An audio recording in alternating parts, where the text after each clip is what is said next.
Les débats avec vous sur Sud Radio, avec Jacques Miard, maire LR de Maison Lafitte. Comment ça va, Jacques Miard? Salut et fraternité. Honneur et patrie. Honneur et patrie, voilà. Éric Tegner, journaliste, directeur de la rédaction du nouveau média en ligne Livre Noir. Bonjour. Christian de Villeneuve, journaliste politique, et Régis de Castelnau, avocat. Votre livre, une justice politique, est paru aux éditions L'Artilleur, et vous êtes membre de la rédaction de Front Populaire. Ça va bien à La Réunion? Eh bien, écoutez, on a eu un deuxième cyclone j'ai vu ça, qui s'appelait Ennati. Alors, c'est à 15 jours d'intervalle. Nous, ça s'est bien passé. Le deuxième était un peu plus loin. Les malheureux sont, comme d'habitude, les malgaches qui, au même endroit, ont repris à 15 jours d'intervalle un cyclone intense avec les dégâts habituels, avec les disparus, etc. C'est véritablement une malédiction, ce pays. C'est comme Haïti. La seule différence avec Haïti, ils ont la misère, ils ont les cyclones, mais à Madagascar, ils n'ont pas les tremblements de terre. Non, mais c'est épouvantable. Enfin, là, aujourd'hui, l'île est un peu mobilisée parce que c'est tout près. Donc voilà, il y a une solidarité avec Madagascar, mais c'est quand même assez terrible. Assez terrible. Voilà. Gilles Gansman est resté avec nous pour le zapping de la présidentielle. Sud Radio, le zapping de la présidentielle. Et à l'instar de Sandrine Rousseau, c'est au tour d'Anne Hidalgo de demander au maire de ne pas parrainer Éric Zemmour. C'était chez nos amis de France Inter, bien sûr, what else? Si on n'est pas capable de convaincre 500 maires sur 42 000 élus qui peuvent parrainer, alors il y a un petit problème. Qu'on ne nous prenne pas pour les idiots du village, quand même. Zemmour qui tient des propos qui sont des propos mais antidémocratiques, des propos négationnistes, des propos qui sont extrêmement dangereux pour l'équilibre de notre pays, et que, au nom de la démocratie, alors qu'il tient des propos qui sont totalement contraires à la démocratie, on vienne chercher des formules pour lui donner des parrainages. Mais de qui se moque-t-on? De qui se moque-t-on? Voilà, et Sandrine Rousseau a aussi, je dis, à peu près la même chose en disant... Fabien Roussel aussi, je sais pas, une réaction sur... on a beaucoup parlé de ces histoires de parrainage, mais Christian Villeneuve... Alors, allez-y, Régis, vous avez pris la parole. Je voudrais faire un petit peu de droit. Je vais faire du chagrin à Éric Tegner, mais je ne voterai sûrement pas Éric Zemmour. Non, mais j'anticipe. Non, ce que je voudrais dire, c'est que il y a un vrai problème là, avec ces anathèmes lancés par Madame 2%, qui décide donc il n'est pas interdit, il n'est pas en prison, il est tout à fait éligible au sens juridique du terme. Non, ce que je voudrais dire, c'est que cette présentation, c'est quelque chose qui n'a rien à voir avec la connivence politique, avec le soutien de ses positions. C'est de dire, il est légitime pour se présenter, et toutes ces manœuvres, y compris Geoffroy Didier qui dit on exclura, etc. Ce sont des manœuvres dolosives, c'est de la fraude électorale, tout simplement. Il y a ça c'est le code électoral que personne ne connaît vraiment, qui le dit. Il y a effectivement des articles qui stigmatisent ce genre de pression. Il y a eu la lettre du sénateur Grand, il y a la déclaration de Geoffroy Didier, il y a les anathèmes lancés par Anne Hidalgo en direction des maires socialistes. Je trouve que après on se bat pendant la campagne, et moi je me battrai contre Éric Zemmour, mais je suis désolé, il est légitime juridiquement, il est légitime politiquement à se présenter, donc on doit pouvoir le parrainer sans subir les foudres. Oui, mais enfin, alors on est reparti. Christian de Villeneuve. Un candidat qui met en cause les fondements de la République, est-il légitime? Vous parlez d'Éric Zemmour? Il faut interdire son parti et le poursuivre en justice. Qu'est-ce que c'est que ces conneries? Traiter tout le monde d'extrémiste comme aujourd'hui on l'entend, c'est proprement, je dirais, idiot. Parce que de deux choses l'une, où ces gens-là, effectivement, à un moment, un parti est contraire aux lois de la République, on l'interdit, on va jusqu'au bout, mais qu'on cesse ce genre d'amalgame et ces espèces de morale à la petite semaine de comptoir. De toute façon, en plus, il faut arrêter la surenchère. Quand on voit qu'Anne Hidalgo, pour elle, limite, Emmanuel Macron est d'extrême droite, on voit qu'en fait, si on n'est pas d'accord avec elle ou qu'on est un peu plus à droite, de toute façon, on est dans le camp de l'antidémocratie. J'ajoute juste deux éléments. Si on regarde aux mêmes dates, en 2017, et qu'on calcule, je me rappelle plus du nombre exact, il y a moins de maires qui parrainent aujourd'hui qu'en 2017. Quand elle parle de 42 000 élus, etc., c'est faux, en fait. Le gâteau, il est extrêmement réduit de base, et il est encore plus réduit depuis 2017. Et ensuite, le deuxième élément, c'est que ceux qui nous écoutent peuvent se dire, est-ce que c'est vrai en fait? Est-ce que Marine Le Pen et Éric Zemmour ne sont pas en train de faire de la comédie? On a eu le débat hier. Moi, je peux vous le dire, du côté de Marine Le Pen comme d'Éric Zemmour, quand on leur parle, ils sont vraiment inquiets. Moi, hier, je suis passé à en voir certains qui me disaient, voilà, dans 15 jours, pour moi, c'est fini en fait. Non, ils vont être sauvés par au chômage. C'est-à-dire qu'ils pensent vraiment que c'est très compliqué. Et la vérité, c'est que quand je vois Éric Zemmour, il est à 350 parrainages, il en reste 150 du coup à avoir. Ils n'ont aucune certitude. Et contrairement à 2017, en 2017, ils pouvaient aller récupérer eux-mêmes, eh bien, le parrainage et le donner au Conseil constitutionnel. Là, ils doivent attendre que le maire le fasse lui-même. C'est ça. Alors qu'il y a de la déperdition forcément dans les promesses. Donc ils craignent qu'il y ait une non-qualification, même à 10 parrainages près. En quoi, alors à nous deux, nous vous demande en quoi est-ce qu'il met en danger les institutions républicaines, Éric Zemmour? Par des propos, quand il réhabilite Pétain, par exemple, quand il réhabilite Pétain. Quoi? Il réhabilite pas Pétain. Si, il l'a fait. Mais qu'est-ce que c'est réhabiliter Pétain? Faut le lire. Non, quand vous dites réhabiliter Pétain, ceux qui nous entendent, ils entendent quoi? Ils entendent Éric Zemmour dit que Pétain est génial. Absolument pas. Non, mais il a expliqué qu'il a sauvé des Juifs. Éric Zemmour, c'est suffisant. Non, moi, je voudrais poser une question à Jacques Miard. Est-ce que Jacques Miard est prêt? Il est éligible, voyons. Jacques Miard, alors, Christian Villeneuve a une question à vous poser. Jacques, est-ce que vous seriez prêt à parrainer Éric Zemmour? C'est ça la question. Premièrement, j'ai déjà parrainages ma candidate. Oui, ça, je savais que tu allais répondre ça. Bon, ça, c'est aussi simple que cela.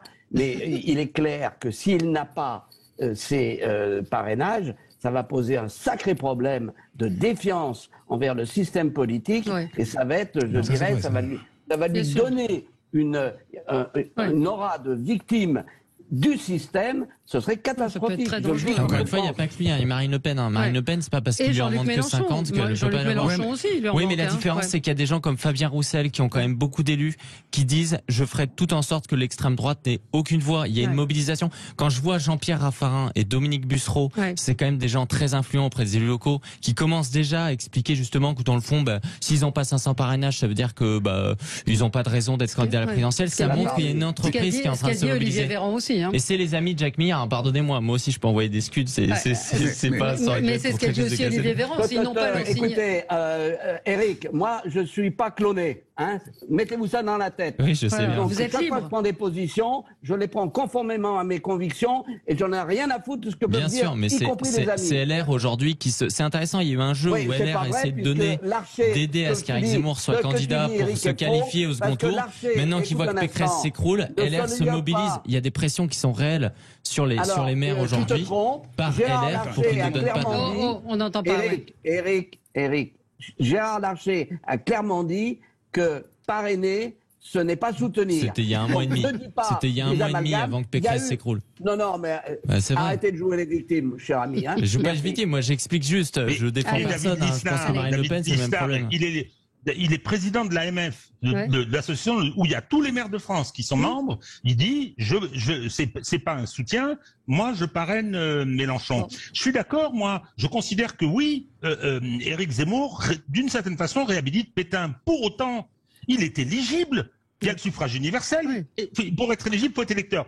On a mis en place un système de filtre pour éviter les candidatures fantaisistes, comme Marcel Barbu la première fois. Sauf que François Hollande a mis un verrou pour empêcher l'expression d'une partie de l'opinion publique française. Cette élection, elle va être délégitimée au plan juridique. Le Conseil constitutionnel ne pourra constater que les manœuvres, les pressions, etc., et l'altération de la sincérité du scrutin. C'est intéressant, ça, c'est intelligent. Quand vous voyez qu'il y a des candidats quand même d'extrême gauche, trotskistes, qui font même pas 1%, je sais même plus comment elle s'appelle, c'est Nathalie Arthaud, qui a déjà fait le plein.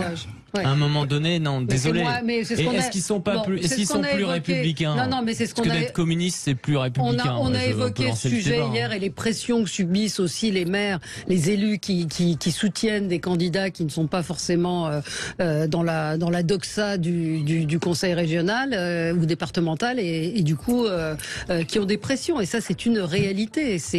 On le répète tous les jours. Bon, bravo Gilles pour votre son parce que du coup, il y a plus de zapping.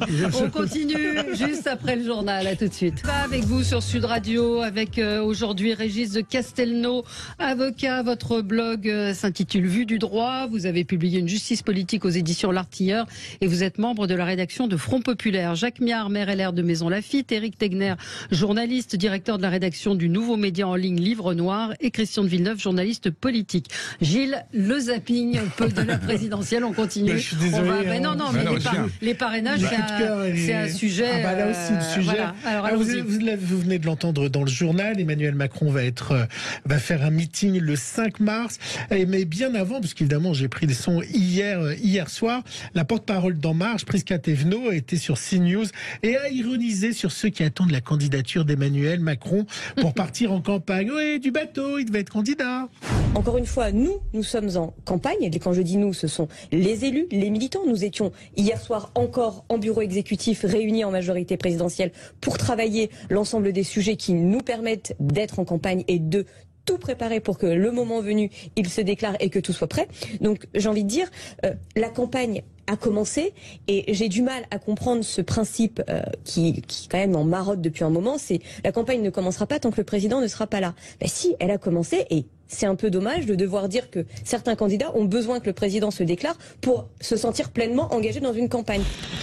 Voilà. Ouais, on va en reparler parce que allez, on va en reparler. Donc, voilà. Emmanuel Macron, toujours lui, a-t-il été humilié par Vladimir Poutine? L'a-t-il roulé dans la chichméchen mouki? C'est la farine en russe. Bravo.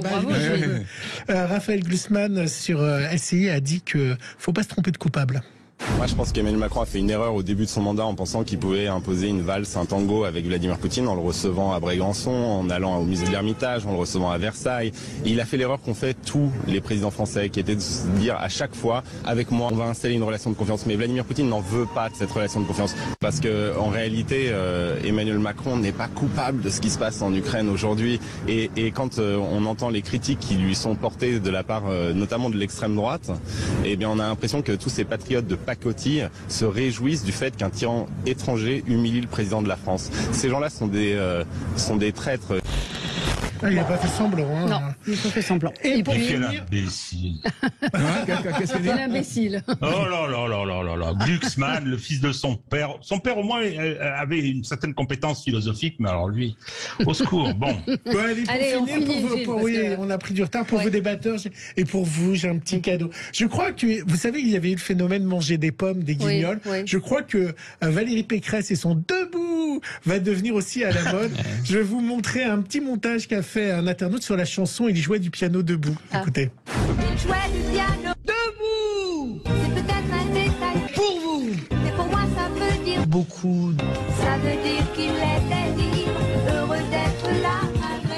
Voilà. C'est pas mal. Hein, c'est pas mal, debout. Et absolument. Merci Gilles. On va passer. Mieux vaut être debout que couché. Hein. Évidemment. C'est drôle, c'est amusant. Coup de cœur pour parler un petit peu d'autre chose que des parrainages. Oui, encore. On va y revenir. Et de l'Ukraine, parce que c'est intéressant de voir ce qui a retenu aussi votre attention aux uns et aux autres. Éric Tegner, c'est un coup de gueule sur le film de Mediapart. On avait reçu les deux journalistes. Complètement. Ici. Un film qui s'appelle Media Crash, donc qui est en salle depuis la semaine dernière, qui est produit par Mediapart et la société de production Première Ligne. Ils expliquent que le but, c'est de condamner le fait que 9 milliardaires aujourd'hui possèdent 90% des médias. Donc quand on va regarder ce film, on se dit finalement c'est une façon de lutter, un peu de tirer sur tout le monde, et en fait on réalise que 40% du documentaire est consacré évidemment à Vincent Bolloré et à CNews.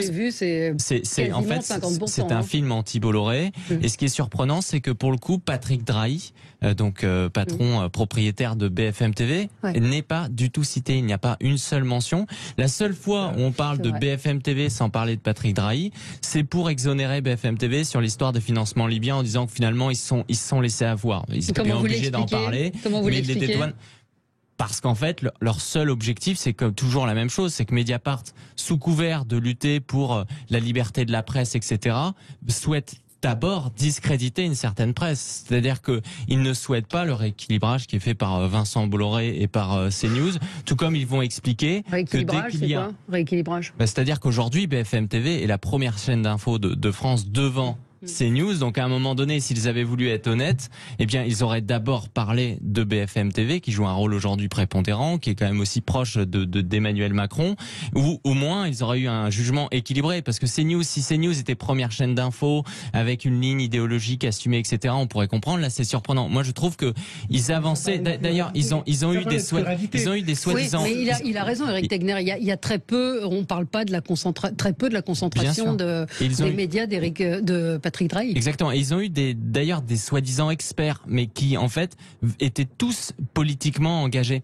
C'est toujours cette même méthode. Et en fait, une sorte de microcosme où on voit ce sont les mêmes médias de gauche qui parlent entre eux. Donc il y a Blast, il y a différents petits médias indépendants, il y a Mediapart, et ils fonctionnent en écho entre eux. Moi, ça m'a plutôt, ça m'a pas étonné. Vous pensez pas que Bolloré roule pour Zemmour ?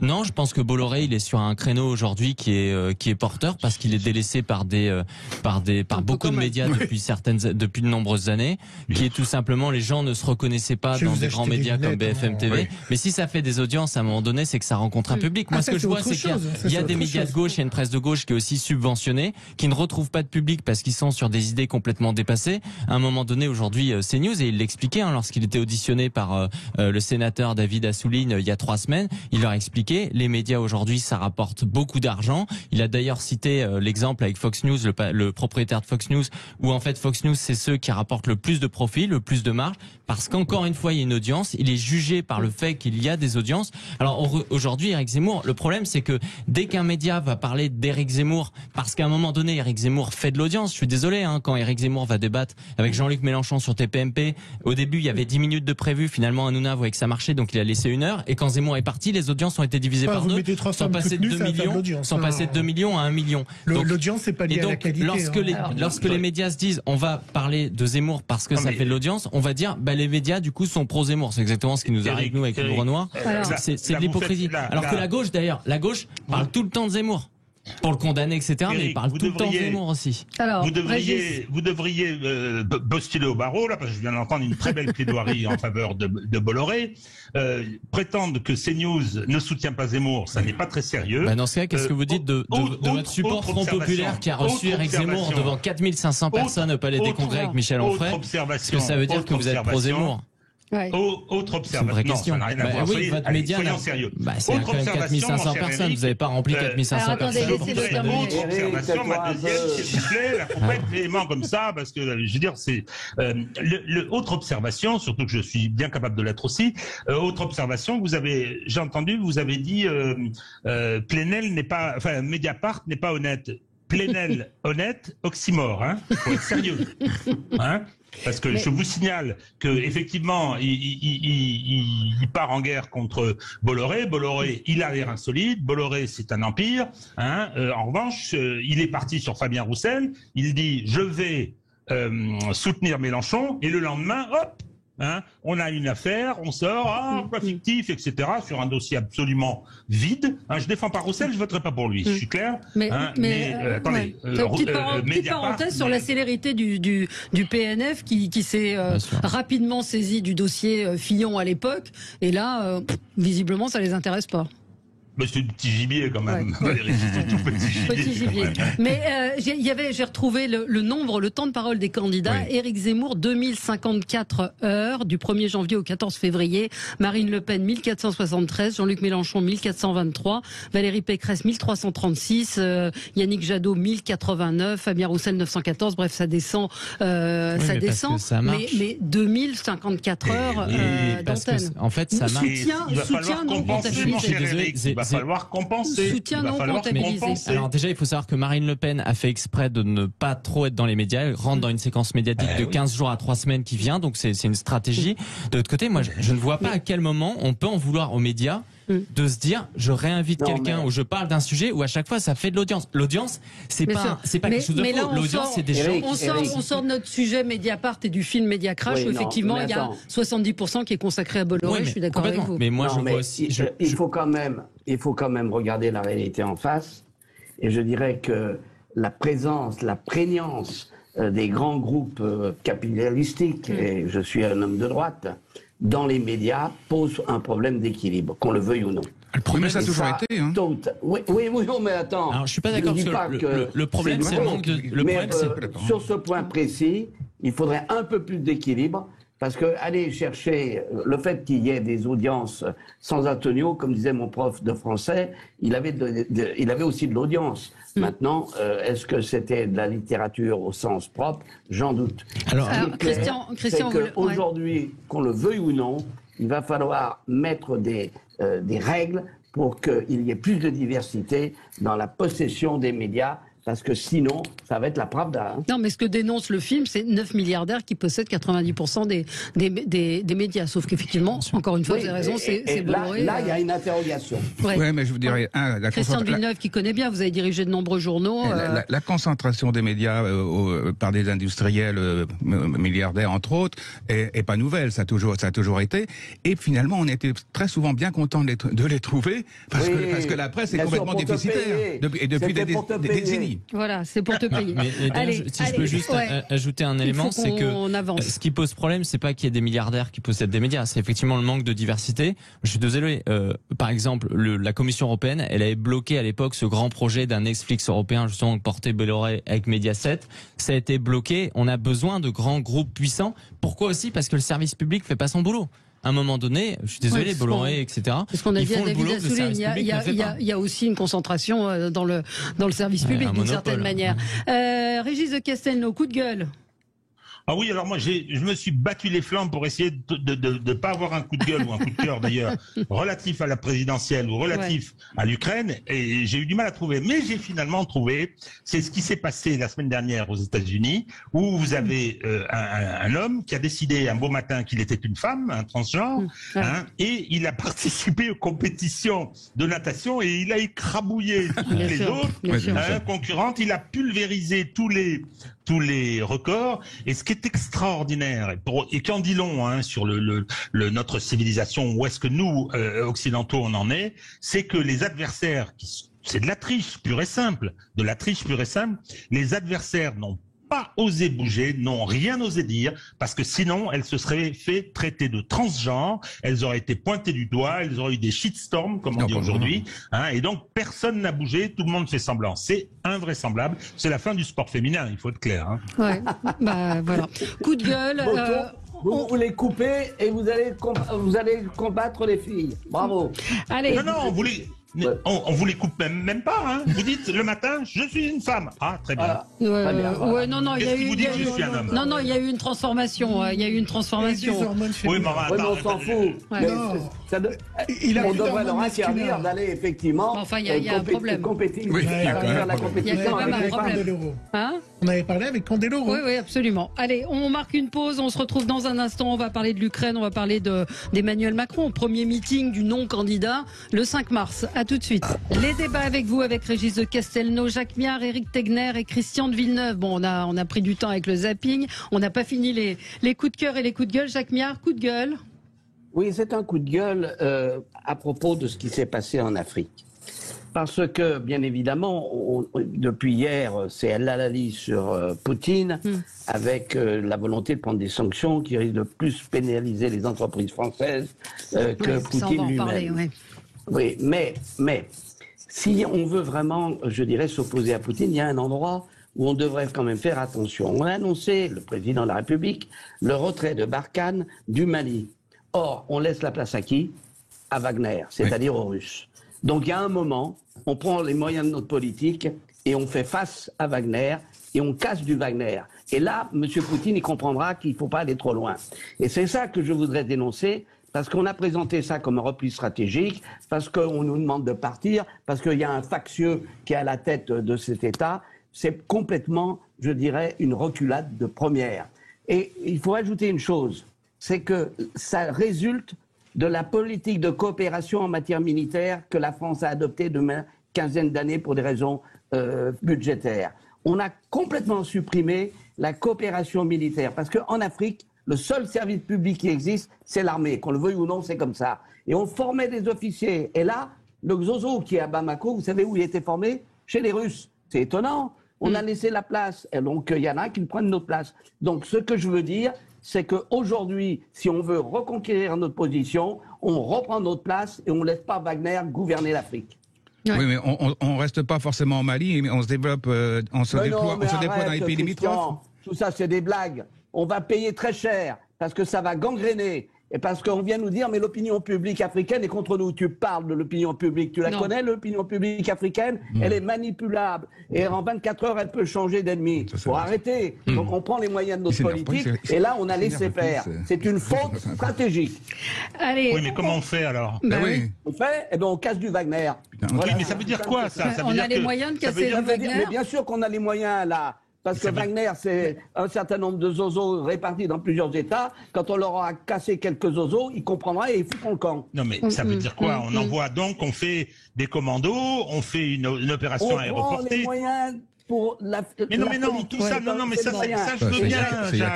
Ça, je veux bien, mais la guerre, c'est quelque chose de technique et de sérieux. Eh bien, la preuve, on a des forces sur place. La preuve, c'est qu'on va mettre au moins 9 mois à rapatrier. On n'a pas grand monde sur place. On n'a pas grand monde. On a énormément d'hommes. C'est bien, on s'oppose et on laisse pas faire les choses. C'est aussi simple que ça. On a des services spécialisés qui savent faire. Alors, j'aime bien Stéphane qui nous dit ça va rafaler sévère si on veut virer les Russes en Afrique. Oui, ça va rafaler. Faut savoir les moyens de je veux bien, on est très fort. Ça fait 10 ans qu'on est au Mali. 20 ans, les Américains qui ont la meilleure armée du monde, la plus chère, etc., qui se sont fait foutre dehors par des va-nu-pieds en sandales. Moi, je veux bien, mais bon. Mais là où je rejoins juste Jacques Millard rapidement, c'est que... Moi, je sais pas faire. Si on laisse les choses continuer, on va avoir un truc en boomerang, parce que ça va gangréner partout. Mais il y a un moment, il y a 53 de nos hommes qui sont tombés pour rien. Pas pour rien, c'est la guerre. Enfin, c'est aussi la guerre. Éric Tegner. Ce qui est factuellement vrai, là où je rejoins Jacques Millard, pas sur les solutions, mais sur le constat, c'est que Poutine, évidemment, aujourd'hui, pour lui, Macron n'a aucune crédibilité en raison de ce retrait du Mali, alors que la Russie est plutôt puissante. Non, mais c'est ce qui explique l'échec de Macron la semaine dernière, et ce qui fait que la France a quand même des difficultés, parce que sur la scène internationale, Macron, quand même, enquille les échecs. Et ça a forcément une répercussion. Je sais pas qui n'aurait pas d'échec face à Poutine. Enfin, oui, mais il faut les expliquer, les échecs. Oui. Alors, sur Poutine, il faut regarder les choses calmement, parce que ce qui se passe, c'est que effectivement, les accords de Minsk n'ont pas été appliqués par l'Ukraine. Il faudrait quand même pas l'oublier. Parce que s'ils avaient donné l'autonomie au Donbass, peut-être qu'on n'en serait pas là aujourd'hui. Mais ils se sont assis là-dessus. Et ni la France, ni l'Allemagne n'ont poussé Kiev à appliquer les accords de Minsk. Bon, allez, Christian de Villeneuve, et on va en reparler de l'Ukraine et de la Russie tout à l'heure. Christian, vous, c'est sur la campagne. Oui. Donc, votre coup de gueule qui a été préalable à l'annonce de ce meeting, je vous rappelle, on l'a appris il y a quelques instants, premier meeting d'Emmanuel Macron le 5 mars prochain. Oui, non, il me resterait un coup de gueule. C'est-à-dire un coup de gueule contre cette campagne fantôme, contre cette campagne introuvable. Je m'explique. En effet, on passe notre temps à commenter des sondages quotidiens. La course de petits chevaux. Voilà, qui transforme la campagne présidentielle en course de petits chevaux. Et on passe notre temps à commenter la chasse ou la course au parrainage, autre course de petits chevaux. Résultat, il n'y a aucune thématique qui s'impose durablement. Durablement.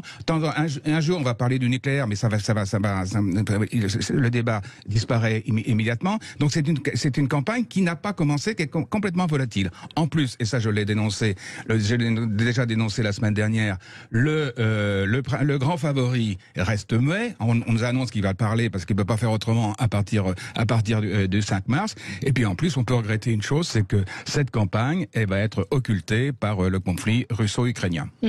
Oui, non, mais c'est sûr que la campagne. Et je crois que finalement la campagne va vraiment démarrer au lendemain des candidatures le 4 mars, et qu'on va avoir une campagne extrêmement courte, c'est-à-dire de 7 semaines, qui peut nous rappeler celle qu'on a connue en 74, après le décès de Georges Pompidou. Alors, il faut savoir aussi que attendez, Eric a commencé à parler, puis après je vous donne la parole. Je vais être rapide. Quand il y a un président sortant, de toute façon, ce sont toujours historiquement des campagnes plus ennuyeuses. Donc ça, faut le prendre en compte. Après, pour moi, ce que je note, ce qui est intéressant, c'est qu'aujourd'hui, tous les candidats parlent à leur camp. Ils font une vraie campagne de premier tour. Donc on voit Marine Le Pen qui parle à sa base, Zemmour qui parle à sa base, Mélenchon qui parle à sa base. En fait, chacun est vraiment en vase clos et il y a des difficultés effectivement d'avoir des thématiques qui vont rassembler les Français. Pourtant, il y en a. Parce que c'est compliqué. Le pouvoir d'achat, la santé. Il y a pas de thème de débat à proprement parler. Même sur l'entreprise, quand ils sont allés au MEDEF, on n'a pas vu vraiment de choses ressortir. Faut pas se leurrer. En 2017, il n'y a pas eu de débat d'idées. C'était les affaires Fillon. À chaque fois, on dit il faut parler des grands sujets, etc. Dans les faits, c'est toujours de la politique aérie, du sang et des larmes. Alors, Régis de Castelnau. Un accord, un désaccord. Alors. Le désaccord, c'est s'il y a eu un thème qui a été imposé par Éric Zemmour au début de la campagne l'automne dernier, ça c'est indiscutable. Il y a eu l'immigration et l'insécurité avec l'identité. Ça a été très fort. Ça a été imposé par Zemmour. Il y est parvenu. Hein, c'est devenu le récit ça c'est. Donc je pense qu'il y a eu des idées et c'est vrai qu'elles ont pris tellement d'importance qu'elles ont probablement occulté le reste. L'accord, c'est que c'est une campagne qui ne porte pas sur les programmes ou très peu. C'est ça.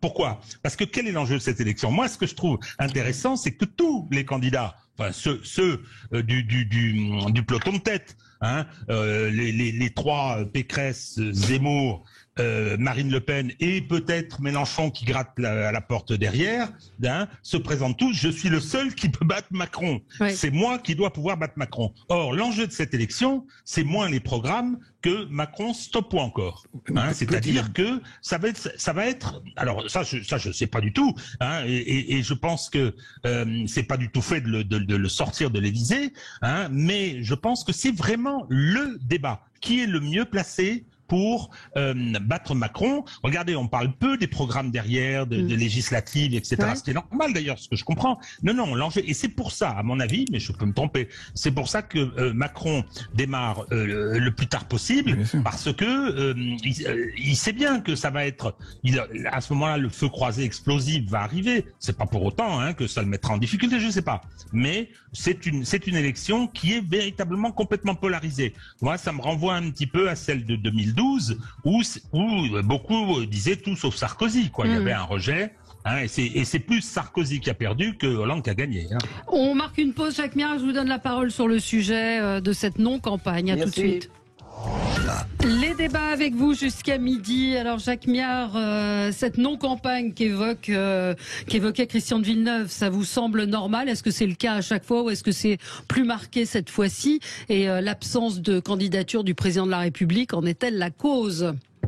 Vous avez 2 heures. Ça y concourt, l'absence du président de la République. Je voudrais saluer mon ami Christian de Villeneuve. Je suis heureux de le retrouver. J'ai cru qu'il était mort. On n'entendait plus parler de lui. Donc, c'est pas sympa. Sur ce point précis, c'est une petite anecdote. Oui. Bon, ce qui est certain, ce qui se passe, qu'on le veuille ou non, dans cette campagne présidentielle, c'est que les candidats doivent apparaître tels qu'ils sont et doivent donner au peuple un aspect de crédibilité. Et c'est ça qui est le point majeur. Ce qui n'est pas le cas de votre candidate. Mais non, mais c'est pour tous. Mais plus particulièrement de votre candidate. Le président de la République, quand il va descendre dans l'arène avec toutes les conneries qu'il a dites et les insultes qu'il a données aux Français, je peux vous dire que sa crédibilité est en cause. Et les autres également. Donc c'est une question de crédibilité des candidats. Ça vaut, je l'ai dit à Valérie Pécresse, tu dois exister par toi-même. Hein, ça c'est évident. Mais c'est vrai que c'est ça qui manque aujourd'hui, c'est que les Français n'ont pas encore véritablement au fond d'eux-mêmes en disant celui-là c'est le plus crédible de tous et on verra. Donc c'est très ouvert, contrairement à ce qu'on peut penser, les jeux ne sont pas faits. Non, c'est pas fait. Il y a une dynamique dans notre sondage quotidien de l'IFOP. Valérie Pécresse hier perdait, je crois que c'était un demi-point, 0,5. Et on voit que Marine Le Pen a une dynamique, est sur une dynamique de montée, de hausse. Oui, on verra. Ce sont des sondages. Hein. Mais il a raison, vous avez raison, Jacques Miard. Je crois que rien n'est fait. On voit entre 15 16. Et est-ce qu'Emmanuel Macron baissera quand il annoncera son entrée en campagne ? Je suis convaincu qu'il va baisser parce que pour l'instant, il est au sommet de l'Olympe, n'est-ce pas ? Quand il va descendre, il y a un chemin qui est très rapide vers la roche tarpéienne. Absolument. Oui, mais le problème, c'est que s'il descend, ses voix vont où ? Est-ce qu'elles vont, si elles vont d'un côté vers Mélenchon, il va monter, ou est-ce qu'elles iront chez Pécresse? Moi, j'ai du mal à croire aujourd'hui que Valérie Pécresse peut récupérer un électorat de Macron, même un électorat qui peut douter. Il peut perdre 1 ou 2 points, mais je suis pas sûr que ça suffise aujourd'hui à Valérie Pécresse quand même à monter. Après, pour Marine Le Pen, la vraie question, effectivement, c'est intéressant hein, parce qu'elle monte dans les sondages. Là, il y a un autre sondage qui la place à 18%. La clé, c'est pour ça qu'il y aura des inconnus jusqu'au premier tour, c'est la mobilisation. Ouais. Est-ce que les gens vont aller voter? Exactement. Voilà. Non, mais il y aura, l'offre est là. Et le premier tour, contrairement à tout ce qu'on nous radote, il y aura une participation. C'est le deuxième tour qui risque effectivement d'être moins mobilisateur. Mais au premier tour, compte tenu de l'offre des candidats, il y aura une grande participation, comme ça a toujours existé. Mais avec des gens qui se décident 2 jours avant. Quoi. Parlons donc de cette annonce qui a été faite dans la matinée. Le président de la République donc va annoncer, enfin le président de la République. Je ne sais pas qui a annoncé, mais en tout cas, on a appris qu'il se tiendrait un meeting le 5 mars prochain. Il n'est pas candidat, donc c'est quand même baroque comme situation. C'est-à-dire qu'il n'est pas candidat, mais il va tenir un meeting. Oui, mais c'est pas très nouveau parce que je vois par exemple dans le Calvados, il y a des comités de soutien, des comités de soutien pour en faveur d'Emmanuel Macron. Donc finalement, c'est le non candidat qui est candidat tout en n'étant pas candidat. Mais est-ce que ça devient pas un peu ridicule? Moi, je pense que ça peut se retourner contre lui.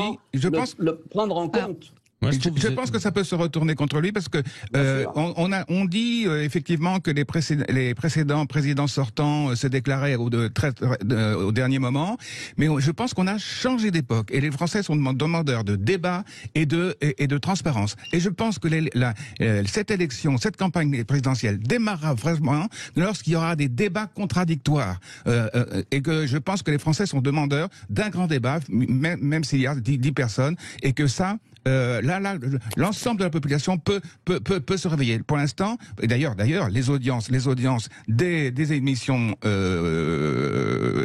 avec un candidat sont pour l'instant très décevantes. Je vous trouve sévère, regarde Macron. Macron devait se déclarer candidat normalement. C'était aujourd'hui. Ils avaient prévu le mercredi. Oui, sauf qu'il y a la crise ukrainienne. Et alors, la crise, elle sera. Oui, mais vous dites que les Français ont besoin de débat. Je suis pas sûr qu'aujourd'hui, à un moment donné, on attende aussi que le président de la République il fasse des débats en pleine crise ukrainienne. Donc il a choisi de se déclarer le plus tard possible. Je pense que 6 semaines, ça va largement suffire pour faire des débats. La question c'est est-ce qu'Emmanuel Macron va se lancer dans les débats? Est-ce qu'il va accepter d'aller dans l'arène? Je pense que ça serait souhaitable parce qu'il est venu en 2017 aussi sur la promesse de renouveler la vie politique, etc. Je pense effectivement qu'il le fera. Il laisse monter la petite musique comme quoi il le fera pas pour débarquer et dire mais d'où moi je refuserais de faire un débat. Voilà, c'est le jeu perpétuel chez Emmanuel Macron.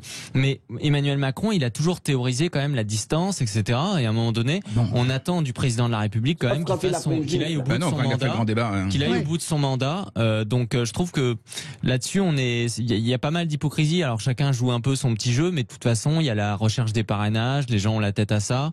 Donc moi, Emmanuel Macron, il se déclare quand il veut. Mais il joue l'esquive. Macron joue l'esquive. Pourquoi? Ça va se retourner contre lui. Je suis d'accord. Parce qu'il est trop facile de dire c'est moi le président, je dois gouverner, je vais voir Poutine, dont acte. Ça ne changerait quand rien. Même, il manipule pas ça. Mais non, mais de toute façon, il n'a pas inventé la crise. Il n'a pas inventé la crise ukrainienne. Non, mais le comportement de dire je suis au-dessus, je ne peux pas être candidat. Il y a un moment, la réalité vous rattrape et il va être en bas. Mais il n'a pas inventé la crise ukrainienne. Il a inventé son récit de la crise ukrainienne. Il s'est présenté comme le go-between. Il s'est fait photographier de façon ridicule, parasé pour dire oh là là, j'ai le sort du monde sur mes fragiles épaules, etc. Non. On attend quand même de la France. Il a instrumentalisé, la séquence. Bon, pour autant, il est président en exercice. Il a essayé de faire son boulot, mais enfin, bon, on nous a quand même a fait la même chose à l'époque. Oui, non, mais c'est pas la. Non, je suis désolé. Je trouve que Macron, sa vraie complication aujourd'hui, c'est qu'il s'attendait qu'à ce moment-là, il y ait un ennemi identifié à droite. Il s'attendait à ce que pendant quelques semaines, effectivement, Marine Le Pen, Zemmour, Pécresse se battent. Et d'un coup, il y en a un. Aujourd'hui, on ne sait pas qui va choisir comme adversaire. D'ailleurs, ils se disent Mélenchon est en train de remonter, ça pourrait être Mélenchon. Et c'est ça qui va être compliqué pour lui. Moi, je pense qu'il va vouloir taper sur tout le monde parce qu'il a intérêt à ce que ça soit divisé pour qu'il soit vraiment en tête au premier tour. Possible aussi. Mais la fameuse affiche où on le voyait, les Russes reculent, la paix, c'est Macron, ça, c'est la communication d'En Marche qui est ridicule. Il a un parti ridicule, en fait. Et il n'y a pas un membre de son cabinet, personne qui la contrôle, cette communication. Je pense qu'il n'est pas là-dedans. Il a jamais été dans son parti, il les laisse faire il ce n'est pas qu'ils du tout veulent. narcissique. C'est un truc de réseaux sociaux, les affiches. Il est jamais dans la gestion de son image. Il est jamais dans la représentation. Son image, mais pas son parti. Etc. Non, attendez. Cette affiche en grand, etc., qui avait toutes les caractéristiques d'une affiche de campagne. Si vous me dites que c'est un gars dans un coin qui l'a faite, et que à l'Élysée on s'en est pas occupé, je suis un peu inquiet pour le sort de mon pays. Ce qui va compter, sa déclaration de candidature. En revanche, est-ce qu'il va le faire un peu à la Chirac, au détour? Il a dit qu'il voulait que ça reste dans l'histoire. Donc il va la faire jupitérienne. Il va la faire jupitérienne, je sais pas. Après, il y a le choix de Marseille qui est intéressant aussi de faire un grand meeting. C'est un soutien de l'OM. Peut-être que ça va être une façon aussi d'inscrire une campagne sur les questions d'identité. Il va se déclarer forcément avant ce meeting. Il va le faire normalement au détour d'un déplacement, peut-être au salon de l'agriculture, auprès de Français, dans la ruralité. Je pense pas, parce qu'ils avaient dit qu'ils ne voulaient pas justement qu'il se déclare ce week-end pour ne pas prendre en otage le salon de l'agriculture. Ça paraîtrait étonnant de ce point de vue-là. Ouais. Olivier, un auditeur, nous dit l'adversaire le plus redoutable au second tour serait Mélenchon, car ce dernier aurait le soutien massif des médias, majoritairement de gauche, pas tous. Et Stéphane nous dit la crise en Ukraine sera le prétexte à ne pas combattre jusqu'à une option d'annulation des élections si la crise prend de l'ampleur. Est-ce que les élections peuvent être annulées? Il dit quoi, l'avocat? C'est non. Alors non, mais c'est pas l'avocat qui se prononce, parce que il faudrait qu'il y ait un article 16 et encore, ça me paraît très difficile. Non, et là on passe à l'Ukraine. Je pense que cette crise ukrainienne, je crois que, on a assisté à un tournant. Je pense que ceux qui vont tirer les marrons du feu sont d'un côté les Russes, de l'autre côté les Américains, l'Europe. Le dindon de la farce, comme d'habitude, et je pense que ça va pourrir. Vous savez, moi j'ai un souvenir de jeunesse. J'avais 24 ans. On a pensé qu'il allait y avoir une guerre en Méditerranée parce que il y avait un membre de l'OTAN qui avait envahi un pays indépendant qui s'appelait Chypre. Ça fait 48 ans que ça dure. Le pays est coupé en deux. Ça n'a jamais été réglé. Je parle même pas du Kosovo, etc. Donc je pense que ce qui s'est produit là est effectivement une crise qui s'est manifestée. Mais je pense que les Russes, alors je continue, je pense que les Russes, il faut pas l'oublier, ce que disait Védrine, c'est nous qui avons fabriqué le Poutine d'aujourd'hui. Je crois que c'est vrai, parce que faut quand même se rappeler que la Russie, quand l'Union soviétique s'est effondrée, s'est retrouvée toute nue, tout ce qui l'entourait, les glaciers, etc. Et donc avec un fort sentiment de vulnérabilité qu'elle traîne depuis longtemps et surtout depuis la Deuxième Guerre mondiale. Donc aujourd'hui, si on regarde la géographie, c'est très intéressant la géographie, on s'aperçoit que la Géorgie, il y a les deux tampons, Abkhazie, Ossétie. On constate que il y a le Kazakhstan, tout va bien. On constate qu'après il y a la Transnistrie, qui sont des faux États, que personne ne reconnaît, mais qui sont des tampons pour les Russes. Et maintenant il y a l'Ukraine. Parce que ça va rester pourri bien longtemps avant que l'OTAN puisse faire adhérer l'Ukraine, parce que ça voudrait dire déclaration de guerre, et personne ne va vouloir jouer ce jeu-là. Et sans oublier. Et ça, les Occidentaux, toutes les conneries à faire, ils les font. Avoir soutenu une révolution de couleur, que la démocratie en Biélorussie, pour rejeter la Biélorussie dans les bras de Poutine, ça, chapeau. Donc, je veux dire, aujourd'hui, je pense que Poutine, il a dans sa partie, il ramasse sa mise, et les Américains sont ravis parce que les Européens vont être les premières victimes des mesures.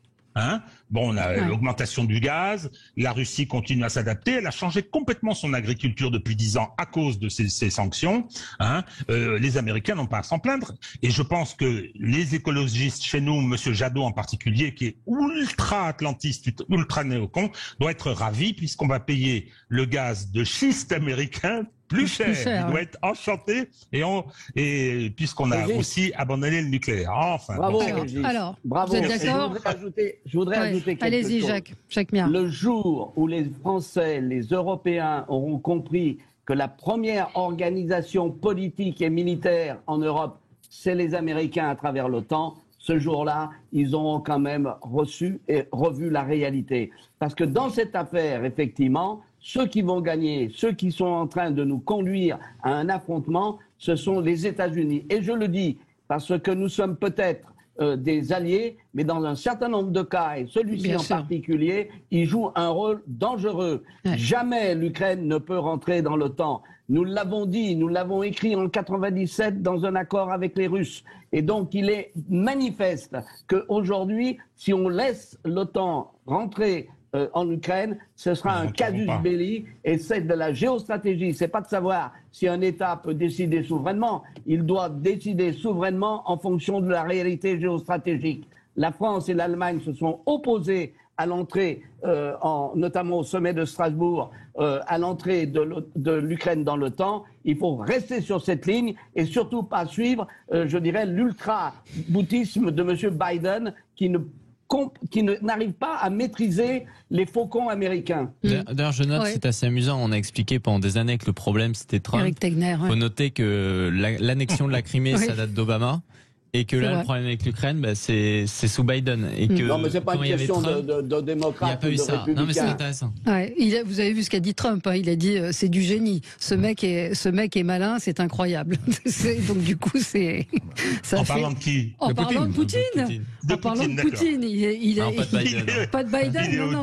Il a dit c'est du génie, c'est du génie. Donc c'est vrai que ça fait évidemment. Vous connaissez tous la phrase de Virgile. Jamais de confiance dans l'alliance avec un puissant. Eh bien, nous devrions mettre ça en œuvre. Et c'est une phrase qui date de 2000 ans. Allez, on marque une pause et on continue à parler de l'Ukraine, de la Russie, de ces sanctions qui, comme vous l'avez dit et comme on l'a déjà évoqué, risquent de pénaliser les Européens, peut-être plus encore que la Russie. Les débats avec vous, on parle des sanctions contre la Russie, sanctions annoncées hier par Joe Biden en particulier, et puis les sanctions des Européens qui doivent être formellement adoptées.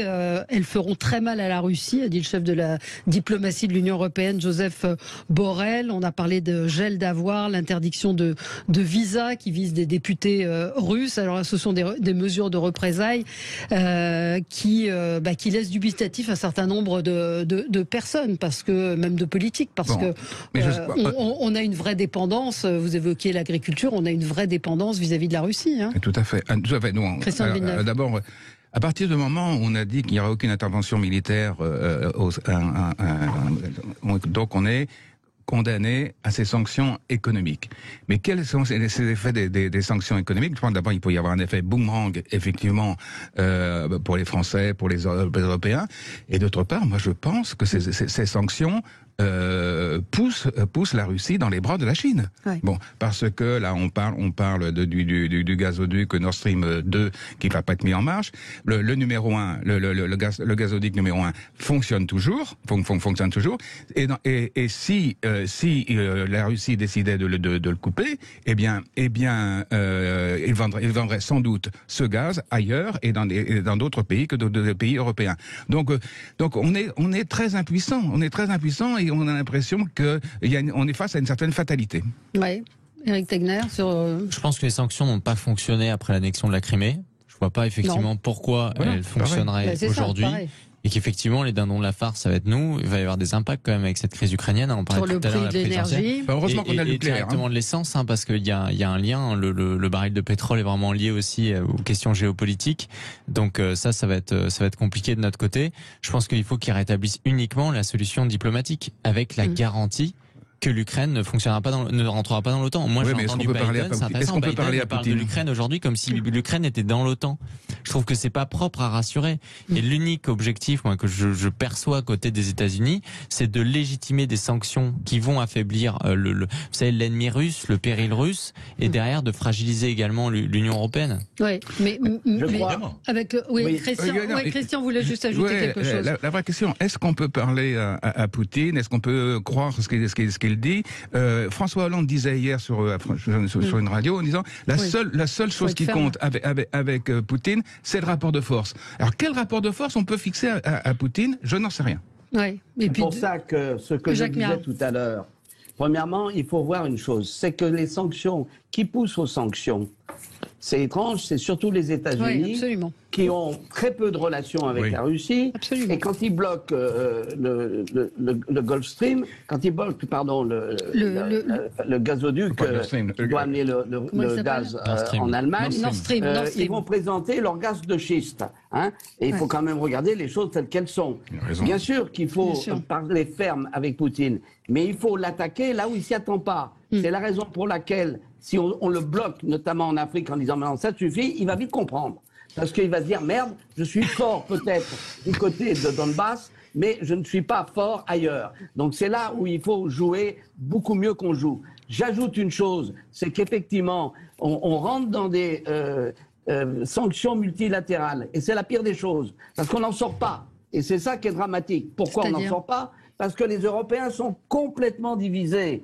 On peut comprendre les Polonais qui n'aiment pas les Russes parce qu'ils ont payé, les Pays-Baltes également, mais ce n'est pas notre position. Donc plus on joue le multilatéral, plus on s'enferme dans quelque chose qui va être insupportable à la fin. Donc il faut, et c'est là où Macron, qui n'a rien compris, il a le cul entre deux chaises en matière européenne. Il a voulu jouer les matadors en tant que président du Conseil, mais en réalité, il est à la tête d'une coalition. Et il devrait se souvenir du fameux mot de Foch: depuis que j'ai commandé une coalition, j'admire beaucoup moins Napoléon. C'est ça la réalité. Mais en même temps, il a eu des discussions très longues. On ne sait pas exactement ce qui s'est dit. Mais ça n'a aucune espèce d'importance. Il en est. Non, oui, mais écoutez, ça fait 10 jours qu'à la Douma, il y a eu une motion qui a été votée par tous les sur proposition des communistes pour dire qu'il faut reconnaître les deux républiques. Il veut pas aller plus loin. Il veut pas aller plus loin. Il s'en fout. Jamais il veut aller à Kiev, parce que là, effectivement, ça changerait de nature et il n'est pas complètement barjot. Non, puis surtout, qu'est-ce qu'il va faire? Qu'est-ce qu'il va faire du reste de l'Ukraine? Qu'est-ce qu'il va en faire? C'est un pays corrompu, c'est un pays en crise économique majeure, etc. Qu'est-ce qu'il va aller prendre des risques en plus? Sûrement pas. Non. Ce que je disais tout à l'heure, il y a une nouvelle configuration. Je crois qu'on est sorti avec cet événement qui est un événement important. On est sorti de l'ère des guerres de 20 ans. C'est-à-dire qu'après la chute de l'Union soviétique, il y a une configuration qui s'est mise en place. Les Américains ont considéré que leur hégémonie était de droit divin, quasiment, et ils ont multiplié les conneries. Quand on y réfléchit, on vient donner des leçons à Poutine pour la reconnaissance des deux trucs, mais enfin, on a quand même une agression d'un pays indépendant en 2003, qui est un crime contre la paix selon les statuts de Nuremberg ordonnés par Bush et par Blair, qui n'ont jamais été jugés, qui ne seront jamais jugés. Ce sont des criminels au sens du droit. Donc, et ils ont mis, et ça a mis à feu et à sang le Moyen-Orient. Donc, je pense qu'on est sorti cette fois-ci de cette phase. Alors, je sais pas ce que sera la suivante. Je crois que effectivement, ce qui s'est passé avec, moi, j'ai essayé de suivre ça d'assez près. Ce qui s'est passé avec la crise ukrainienne, c'est que l'automne dernier, les Russes ont dit on peut pas discuter, on peut pas compter sur les Américains, ils n'ont pas de parole, donc maintenant on va nous aussi tracer des lignes rouges, ce qu'ils n'avaient jamais fait. Et ils ont demandé des garanties écrites. Vous pensez bien que les Américains ont pris ça de haut, les Européens ont suivi jusqu'au moment, et en disant mais pas du tout, on s'est jamais engagé, sauf que la presse allemande a publié hier les preuves écrites de ces engagements. Donc, je veux dire, aujourd'hui, les Chinois et les Russes ne joueront plus la partie comme ça a été le cas dans les. Et il faut savoir que les Américains veulent se faire pardonner leur déculottade en Afghanistan. Et c'est aussi leur crédibilité en ce qui concerne Taïwan. Donc il ne faut pas jouer au con dans cette affaire et servir de supplétif à une politique étrangère américaine qui ne nous est pas favorable. Oui, mais ça, je pense que, enfin, a priori, on peut imaginer que l'Europe a le même raisonnement que vous, Jacques Méa. L'Europe n'existe pas, Valérie. Ça n'existe pas. C'est complètement divisé. Vous avez ça sur tous les problèmes. Vous avez des gens comme les pays baltes, que je connais bien, qui effectivement sont anti-soviétiques, qui ont une minorité puissante chez eux, à laquelle ils dénient les droits les plus élémentaires de voter. Et puis ensuite, ils jouent les matamors. Il y a un moment, c'est de la politique du pire. Et il faut penser à l'après aussi. Eric Tegner, je pense qu'il ne faut pas tomber dans le piège de la petite musique qui monte là. Les médias commencent à dire que Poutine finalement est cinglé parce qu'effectivement son intervention de 40 minutes. Ce qu'a dit le président de la République, hein, quand il dit c'est un discours paranoïaque, ça laisse entendre. Oui, mais en fait, c'est certain que vu du côté français, d'une société très progressiste actuelle, etc., où on regarde assez peu notre histoire, ça paraît surprenant de voir Vladimir Poutine qui va parler de l'histoire millénaire de la Russie, etc. Mais il a toujours été comme ça, et l'âme russe, elle est comme ça. Donc si on réagit en disant oui, mais c'est un dictateur paranoïaque qui est complètement cinglé, je pense pas que ce sera une façon de bien aborder les prochaines négociations, parce que Vladimir Poutine, il va rester aujourd'hui président de la Russie, à moins que Biden veuille faire un coup d'État, ce qui n'arrivera pas. Donc ils sont bien obligés de discuter avec lui. Et je trouve qu'ils ne mettent pas, avec ce type d'argumentation, ils ne préparent pas justement la possibilité demain d'avoir une diplomatie apaisée. Non, mais il faut savoir. Alors attendez, Régis avait pris la parole. Poutine est-il paranoïaque? Moi, je réponds oui. C'est bizarre que je réponde ça. Et qu'est-ce que j'entends par là? Je vais être sérieux. Moi, je connais bien l'Union soviétique, je l'ai bien connu. Non, je connais pas Poutine. Je le regrette, mais j'ai connu Gorbatchev, mais je ne connais pas Poutine. Toujours est-il que les Russes ont un syndrome de nation encerclée. Ils sont, mais quand vous voyez pendant le centenaire de la Première Guerre mondiale, le trauma qui existe encore chez nous, et chez eux, la Grande Guerre patriotique, ils ont payé d'un prix abominable, et très fort. On ne leur refera jamais Barbarossa. Il faut être clair. Et si on comprend pas ça, je veux dire, on a du mal à parler avec eux. Alors bien sûr, il y a la Grande Russie, il y a le patriotisme. C'est quand même un pays extraordinaire, la patrie de la danse classique, la patrie de la littérature. C'est quand même, c'est des grands malades sur beaucoup de choses, mais c'est un peuple et c'est une nation extraordinaire quand même. Il faut pas la traiter comme ça. Il faut prendre en compte également la proto-histoire avec l'Ukraine, parce que la Deuxième Guerre mondiale a été faut jamais oublier que les Ukrainiens, beaucoup d'Ukrainiens, pas tous heureusement, ont accueilli à bras ouverts les nazis. Qu'il y a eu une milice qui a été faite par les Ukrainiens pour livrer les Juifs aux Allemands. Et il faut relire Vassili Grossman qui dit, lorsque je suis entré, que l'armée rouge a délivré l'Ukraine des nazis, il a compris que c'était ses propres compatriotes qui avaient livré les Juifs à la Shoah. Donc c'est ça la réalité. On n'en parle jamais dans les grands médias occidentaux, mais les milices ukrainiennes qui sont contre les milices russes, il y a beaucoup de nazis dedans. Beaucoup de nationalistes et vraiment de néo-nazis qui sont complètement affichés. C'est intéressant de voir que pour le coup, ça, on n'en parle pas beaucoup. Je vois la crise en Ukraine débrancher l'accès à SWIFT, l'arme atomique contre la Russie. Alors SWIFT, c'est ce qui permet les transferts, les relations financières. Donc est-ce qu'il risque d'y avoir une escalade? Ils utiliseront leur propre monnaie et leurs propres transactions. Ils ont déjà commencé. Tout ça, je dirais, c'est du sabre de bois. Voilà. Bon, merci à tous les quatre. Dans un instant, André Berkoff est à Toulouse. Vous savez que tous les mercredis, il est en délocalisation. Nous allons à la rencontre des Français à Sud Radio. Parlons vrai avec vous. Et dans un instant, André Berkoff. Très bonne journée.